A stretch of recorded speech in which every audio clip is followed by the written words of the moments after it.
Hybrid Mahanadu ఏర్పాటు చేస్తున్నాం. అప్పుడు కూడా కోవిడ్ టైంలో కూడా అట్టే జరిగింది. ఆ 2 మహానాడులు ఇక్కడి నుంచే చేయటం జరిగింది.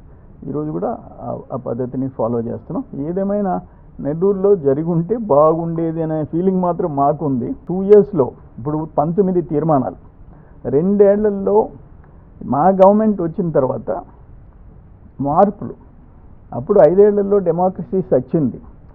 ఇప్పుడు స్వేచ్ఛగా ఎవరికైతే చట్టాలకు అనుగుణంగా పౌరులు స్వేచ్ఛగా బతికే అవకాశం కూటమి ప్రభుత్వంలో వచ్చింది. అది ఆబ్వియస్, అందరికీ తెలిసిన విషయం. మాకేంటంటే లోకేష్ బాబు వర్కింగ్ ప్రెసిడెంట్ అయిన తర్వాత ఫస్ట్ మహానాడు అందరికీ ఇంట్రెస్టింగ్గా ఉంది. ఈ 19 అంశాలు ఉన్నాయి, తీర్మానాలు. ఆ తీర్మానాలన్నీ కూడా క్షుణ్ణంగా చర్చించి ఇప్పుడు తీర్మానాల కమిటీలో మేము పైన కూర్చొని నిన్న ఈరోజు ఫైనలైజ్ చేయడం జరిగింది. రేపు పాలిట్ బ్యూరోలో అప్రూవ్ చేస్తారు. 27, 28 తీర్మానాలు ప్రవేశపెడతాం. ఒక 2 సపరేట్గా ప్రత్యేక తెలంగాణ తీర్మానాలు, అట్లే అండమాన్ ఐలాండ్స్ కూడా ఒక తీర్మానం ఉంది.